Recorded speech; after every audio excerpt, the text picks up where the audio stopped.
August 8వ తేదీన నిశ్చితార్థం చేసుకున్నటువంటి అక్కినేని నాగచైతన్య అలాగే శోభితా ధూళిపాల్ల మరొక స్త్రీ వల్ల వీరిద్దరూ విడిపోతారని 2027 తర్వాత వీరిద్దరూ విడిపోతారు అంటూ ప్రముఖ ఆస్ట్రాలజర్ వేణుస్వామి జోష్యం చెప్పారు.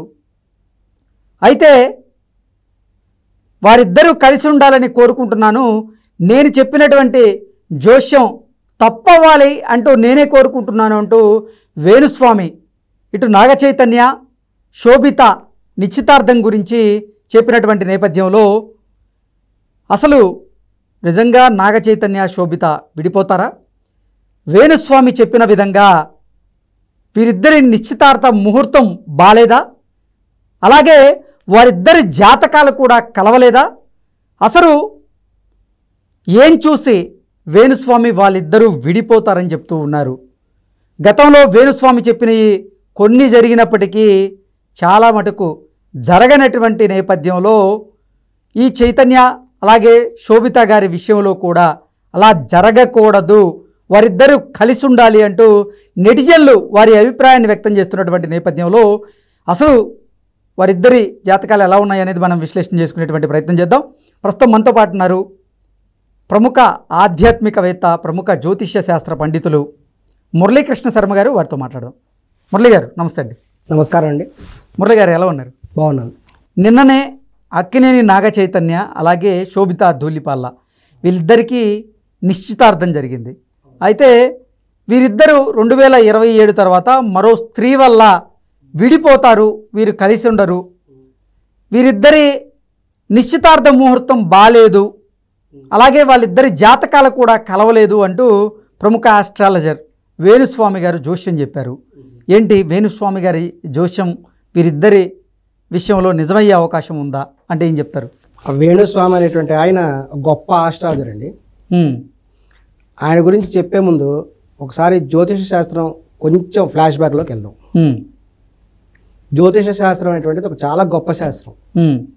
పూర్వకాలంలో రాజులు ఈ జ్యోతిష శాస్త్రాన్ని విపరీతంగా నమ్మేవాళ్ళు, విపరీతంగా పెంచి పోషించారు. అవును, పూర్వకాలంలో రాజులు ఈ బ్రాహ్మణులకి ఎంతో అగ్రహారాలు ఇచ్చి వాళ్ళని ఒక బలమైనటువంటి వర్గంగా చూశారు.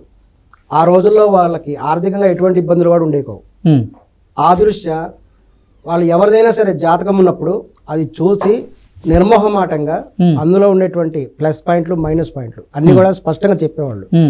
రాజులు కూడా వాటిని గమనించి వాటిలో ఉన్నటువంటి లోపాలని సరిదిద్దుకోవడానికి ప్రయత్నం చేసేవాళ్ళు. అంత బలమైనటువంటి వ్యవస్థ ఉండేది. అప్పుడు ఎటువంటి పరిస్థితుల్లో కూడా కాంప్రమైజ్ అయ్యేవాళ్ళు కాదు. బ్రాహ్మణులు జ్యోతిష్యంలో ఏది ఉంటే ఉన్నదంటే చెప్పేవాళ్ళు. కానీ కాలం మారింది. ఎప్పుడైతే మన దేశానికి స్వాతంత్రం వచ్చిందో క్షత్రియులు, బ్రాహ్మణులు, వైశ్యులు, శూద్రులు అందరూ కూడా సమాజంలో ఒక రకంగా అయిపోయారు. ఇప్పుడు ఇదివరకు ఉన్నటువంటి అగ్రహారాలు లేవు. క్రమక్రమంగా కూడా ఇక బ్రాహ్మణుల యొక్క జీవిత పరిస్థితి కిందకి వెళ్ళిపోయింది. వాళ్ళ భూములన్నీ కూడా అన్యాక్రాంతం అయిపోయినాయి. ప్రస్తుతం బ్రాహ్మణుల పరిస్థితి ఎలా అయిందంటే చాలా ఇబ్బందికరమైన పరిస్థితి అయిపోయింది. చాలా ఆర్థిక ఇబ్బందుల్లో ఉన్నారు చాలా మంది బ్రాహ్మణులు. అవును. సో ప్రస్తుత జ్యోతిష శాస్త్రం ఎలా ఉందని చెప్పాలంటే మీకు ఒక ఎగ్జాంపుల్ చెప్పచ్చు. మనం ఉగాది శ్రవణం చూస్తుంటాం. తెలుగుదేశం పార్టీ వాళ్ళు చేసే దాంట్లో ఒక పంతులు ఉంటారు, పంతులు గారు. వైఎస్ఆర్ కాంగ్రెస్ పార్టీలో ఒక పంతులు గారు ఉంటారు, టీఆర్ఎస్ పార్టీలో ఒక పంతులు గారు ఉంటారు. ఇట్లా రకరకాల పార్టీలో వాళ్ళ ఉగాది శ్రవణం చేసినప్పుడు ఆ పంతులు గారు వాళ్ళకు అనుకూలంగా చెప్తూ ఉంటాడు. మనం గమనిస్తే ఈ మధ్యన ఉన్నది ఉన్నట్టుగా చెప్పాలి. అది చెప్పేటువంటి ఇప్పుడు కనిపించట్లేదు. ఆ పరిస్థితి లేదంటారు. పరిస్థితి లేదు. ఎందుకంటే వాళ్ళకి అమౌంట్ ఇచ్చి దక్షిణ ఇచ్చేది ఆ సదర్ పార్టీ వాళ్ళు. అందుకని చంద్రబాబు నాయుడు గారికి అనుకూలంగా చెప్తారు అక్కడ ఉన్న ఆయన.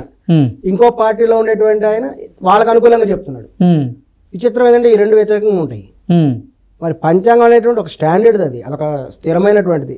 బయట ఉన్నటువంటి నక్షత్రాలు, గ్రహాల స్థితిని బట్టి రాయబడతాయి. ఎప్పుడు వర్షం పడుతుంది కూడా వాళ్ళు చెప్తారు కరెక్ట్, అంత క్లియర్గా ఉంటాయి. మరి ఈ విధమైన పరిస్థితి వస్తే వీళ్ళలో ఏ జ్యోతిష్యుడు చెప్పింది కరెక్ట్ అయినట్టు? వేరు పార్టీల వాళ్ళు వేరు చెప్తున్నారు. అటువంటి పరిస్థితి ఈ రోజున ఉందన్నమాట. ఓకే, మీకు ఇందులో వేణుస్వామి గారి గురించి మనం మాట్లాడుకుంటే గతంలో వేణుస్వామి గారు చెప్పింది కొన్ని జరిగాయి, కొన్ని అయితే అసలు జరగలేదు. మొన్న జరిగినటువంటి సార్వత్రిక ఎన్నికల్లో ఆంధ్రప్రదేశ్లో ఎట్టి పరిస్థితుల్లో జగన్మోహన్ రెడ్డి మళ్ళీ అధికారంలోకి వస్తాడు, వైఎస్ఆర్సీపీ గెలిచి తీరుతుంది అంటూ ఆయన జోస్యం చెప్పినటువంటి నేపథ్యంలో ఆయన జోస్యం తప్పయింది. అక్కడ కూటమి ప్రభుత్వం కొలువు తీరింది. ఇప్పుడు నాగ చైతన్య గారు అలాగే శోభిత గారు నిన్న ఎంగేజ్మెంట్ చేసుకున్నటువంటి తరుణంలో వారిద్దరూ రానున్నటువంటి రోజుల్లో విడిపోతారు. నిన్న ఈ నిశ్చితార్థ ముహూర్తం అనేది బాలేదు, అలాగే శోభిత నాగ చైతన్య జాతకాలు కలవలేదు అంటూ వేణుస్వామి గారు చెప్తూ ఉన్నారు. ఏంటి నిజంగా వేణుస్వామి గారి మాటలు వీరిద్దరి విషయంలో నిజంగా పోతున్నాయా? అసలు వీరిద్దరి జాతకాలు ఎలా ఉన్నాయి, నిన్న ముహూర్తం ఎలా ఉంది అంటే ఏం చెప్తారు? దీని గురించి గమనించాలండి. ముందు వేణుస్వామి గురించి మాట్లాడేటప్పుడు ఆయన యొక్క దాని గురించి కూడా మనం ఆలోచించాలి. ఆయన ఒక పెద్ద శాడిస్ట్ అండి. ఫస్ట్ వేణుస్వామి గారు ఒక పెద్ద శాడిస్ట్. అదేంటి ఆయనేమో పెద్ద ఆస్ట్రాలజర్ అని చెప్తారు, మీరేమో పెద్ద శాడిస్ట్ అంటున్నారు. అవతల వ్యక్తి పర్మిషన్ లేకుండా అవతల వాళ్ళ గురించి జాతకం ఎలా చెప్తాడు ఆయన? ఆయనకి ఏం రైట్ ఉంది? శుభం పలకం అంటే ఆయన పోయి ఇంకేదో చెప్పినట్టుగా ఉంది. ఆయన మొన్న కూడా క్లియర్గా చెప్పారు, జగన్ గారు గెలుస్తారు, బ్రహ్మాండంగా అధికారం వస్తారు, అది ఇదని సూపర్గా చెప్పాడు. ఎందుకంటే జగన్ గారి దగ్గర తన్నులు తింటారు ఆయన. ఆయనకి జగన్కి వ్యతిరేకంగా మాట్లాడే దమ్ములు లేవు. దమ్ములు లేకనే జగన్ గారు గెలుస్తారు, బ్రహ్మాండంగా అది ఇదని చెప్పారు. ఆయన దగ్గర తగిన పారితోషికం కూడా తీసుకొని ఉంటారు. కానీ ఆయన ఓడిపోయాడు. అటువంటిప్పుడు ఆయన జాతకం ఫెయిల్ అయిపోయింది కదా. జ్యోతిష శాస్త్రం అటువంటిది 60% వరకు కరెక్ట్గా ఉంటుందండి. 100% ఎక్కడ కరెక్ట్గా ఉండదు.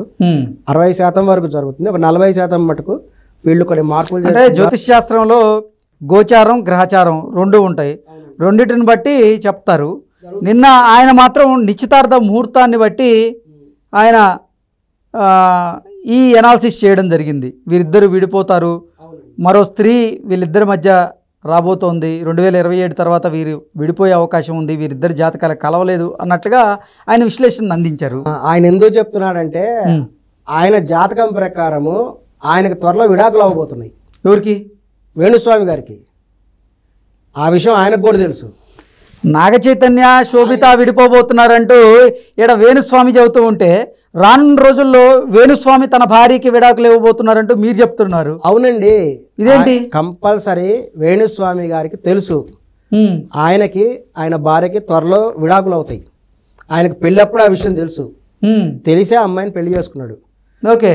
ఇతని ప్రత్యేకత ఏంటంటే ఒక మగ మనిషి వల్ల విడాకులు వస్తాయి ఇతనికి. ఒక మగ మనిషి కారణం వల్ల అతని భార్య అతనికి డైవర్స్ ఇస్తుంది. ఎందుకలా? అతని జాతకం, ఆమె జాతకం క్లియర్గా చెప్తున్నాను. అంటే మీరు ఎలా చెప్తున్నారు? వాళ్ళిద్దరు జాతకాలు విశ్లేషణ చేశారా? అవునండి, మాకున్న కొన్ని సమాచారం ప్రకారం విశ్లేషణ చేయడం జరిగింది. తప్పనిసరిగా కూడా ఆయనకు విడాకులు అవుతాయి. ఎందుకంటే వాళ్ళిద్దరి మధ్య ఆల్రెడీ భేదాభిప్రాయాలు ఉన్నాయి. దానికి క్లియర్గా చెప్పాలి. అంటే ఏ విషయంలో భేదాభిప్రాయాలు వచ్చే అవకాశం ఉంది వాళ్ళకి? స్పష్టంగా ఉందండి. ఆమె మొన్న నార్త్ ఇండియాలో ఒక పెళ్లి జరిగింది.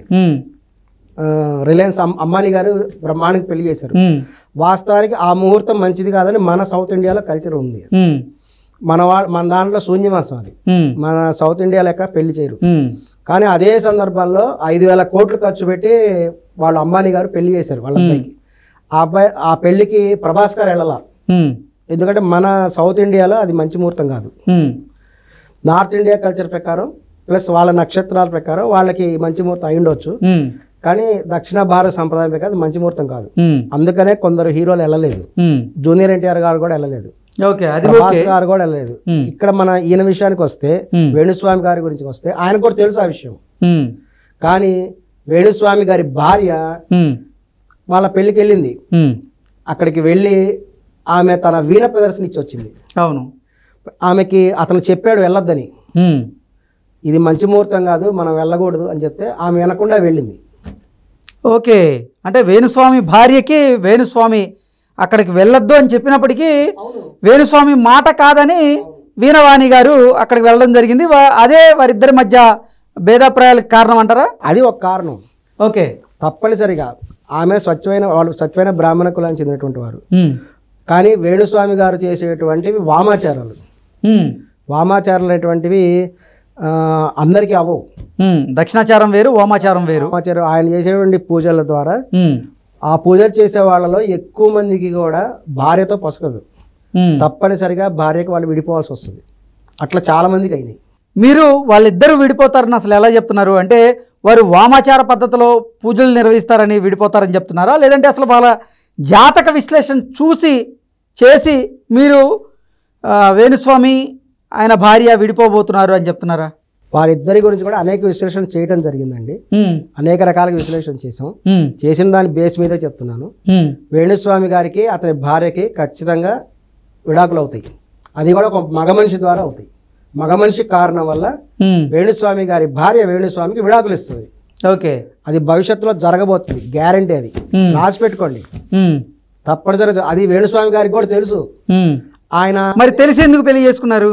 ఫ్రస్ట్రేషన్. ఆయన మరి తప్పదు కదా, ఆమె లవ్ చేశారని చెప్పాడు, పెళ్లి చేసుకున్నారు. కొంతకాలం జరుగుతుంది. పెళ్లిళ్ళు ఎలా ఉంటాయంటే కొంతకాలం జరిగింది, తర్వాత విడాకులు అవుతాయి. తప్పనిసరిగా చేసుకున్నాడు అతను. అది కారణం. ఇదేంటండి, నాగ చైతన్య గారు, శోభిత గారు మరో స్త్రీ వల్ల విడిపోబోతున్నారు 2027 తర్వాత అంటూ వేణుస్వామి గారు